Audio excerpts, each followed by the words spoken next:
Assalamualaikum warahmatullahi wabarakatuh. Nama saya Rismayani Pelawi dengan NIM 2203 11 10 55 dari kelas reguler D 2020, Program Studi Pendidikan Bahasa dan Sastra Indonesia. Nah, di sini saya akan mempresentasikan hasil CBR Pendidikan Pancasila. Identitas buku utama yang saya pakai yaitu judul buku Pendidikan Pancasila, penulis Intan Ahmad dan Paristiani Nurmardani, penerbit Direktorat Jenderal Pembelajaran dan Kemahasiswaan Kementerian Riset Teknologi dan Pendidikan Tinggi. Tahun terbit 2016, Kota Terbit Jakarta dengan ISBN 978 602 6470 010. Cetakan pertama dengan tebal buku 242 halaman. Baiklah, kemudian identitas buku pembanding yang saya gunakan yaitu judul buku Buku Ajar Pendidikan Pancasila, penulis Irwan Gesmi dan Yun Hendry, penerbit Wise Inspirasi Indonesia, tahun terbit 2018, Kota Terbit Ponorogo, ISBN 978 602 5891 373. Cetakan pertama, tebal buku 93 halaman. Baiklah, di sini saya akan memaparkan sedikit ringkasan dalam buku utama yang saya pakai. Yaitu pada bab pertama, diawali dengan latar belakang pendidikan Pancasila, kebijakan nasional, pembangunan bangsa dan karakter, landasan hukum pendidikan Pancasila, kerangka konseptual pendidikan Pancasila, visi dan misi, tujuan pendidikan Pancasila, desain mata kuliah, kompetensi inti, dan kompetensi dasar. Kemudian bab kedua buku ini membahas Pancasila dalam kajian sejarah bangsa Indonesia. Nah, pada bahasan ini mengkaji dinamika Pancasila pada era pra-kemerdekaan, awal kemerdekaan, Orde Lama, Orde Baru, dan Reformasi. Nah, pada bagian ini mahasiswa akan dihantarkan untuk memahami arus sejarah bangsa Indonesia, terutama terkait dengan sejarah perumusan Pancasila. Lalu pada bab ketiga, membahas kedudukan Pancasila sebagai dasar negara. Pokok bahasan ini mengkaji hubungan antara Pancasila dan proklamasi, hubungan antara Pancasila dan pembukaan Undang-Undang Dasar Negara Republik Indonesia tahun 1945, penjabaran Pancasila dalam pasal-pasal Undang-Undang Dasar Negara Republik Indonesia tahun 1945. Implementasi Pancasila dalam pembuatan kebijakan negara, khususnya dalam bidang politik, ekonomi, sosial budaya, dan hankam. Baiklah, selanjutnya pada bab keempat dibahas tentang kedudukan Pancasila sebagai ideologi negara. Pokok bahasan ini mengkaji pengertian dan sejarah ideologi Pancasila dan ideologi dunia, Pancasila dan agama. Lalu pada bab kelima mengkaji pengertian filsafat Pancasila, hakikat sila-sila Pancasila. Pancasila sebagai sistem filsafat merupakan bahan renungan yang mengunggah kesadaran para pendiri bangsa. Lalu pada bab ke-6, di sini Pancasila dikaji sebagai sistem etika. Materi-materinya meliputi pengertian etika Pancasila, Pancasila sebagai solusi problem bangsa, seperti korupsi, kerusakan lingkungan, dekadensi moral, dan lain sebagainya. Lalu pada bab ke-7, membahas dan mengkaji Pancasila sebagai dasar nilai pengembangan ilmu, yang meliputi nilai ketuhanan, nilai kemanusiaan, nilai persatuan, nilai kerakyatan, dan keadilan, sebagai dasar pengembangan ilmu.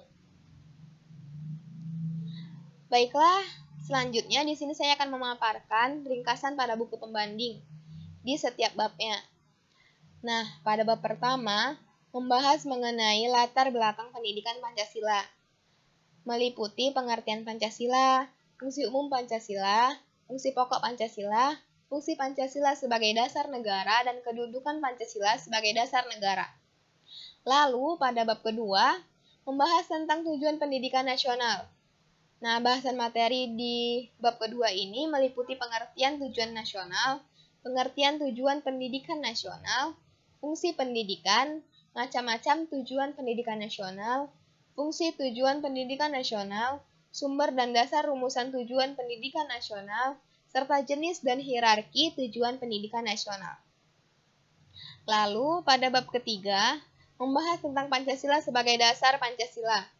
Ada 3 kajian materi dalam bab ini, yaitu Pancasila sebagai dasar negara, Pancasila sebagai pandangan hidup, dan Pancasila sebagai ideologi nasional.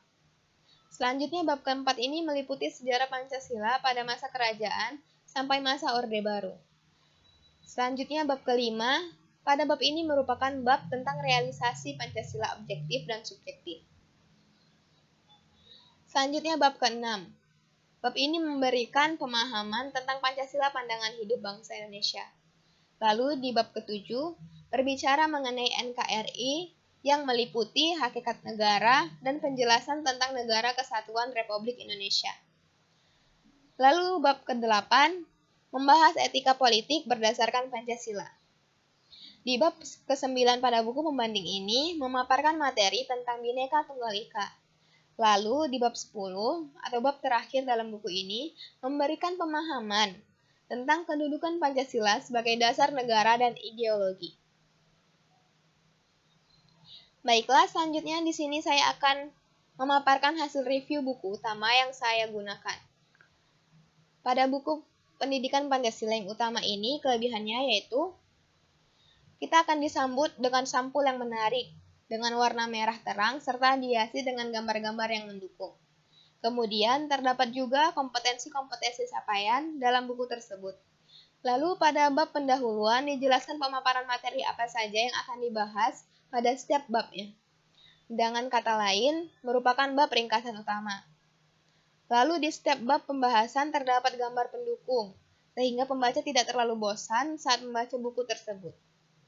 Lalu buku ini menyajikan materi yang sangat bermanfaat bagi mahasiswa, khususnya mengenai tujuan dan manfaat pendidikan Pancasila, sehingga dapat membina generasi atau pembaca agar lebih mengamalkan Pancasila di kehidupan sehari-hari, serta untuk meningkatkan kualitas kemasyarakatan di Indonesia.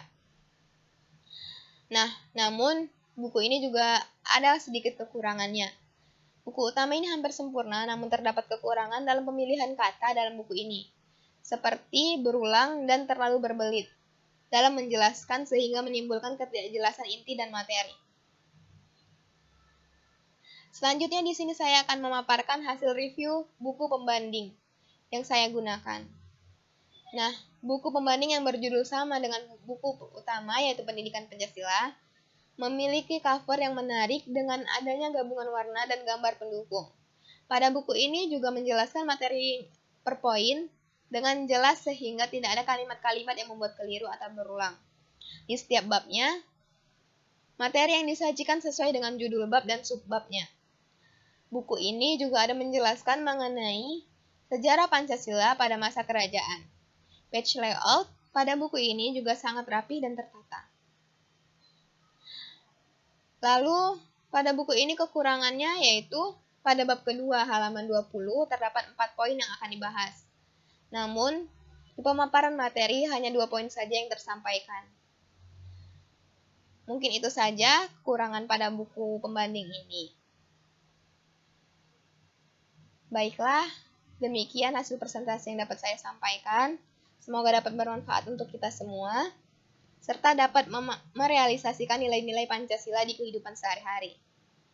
Terima kasih. Assalamualaikum warahmatullahi wabarakatuh.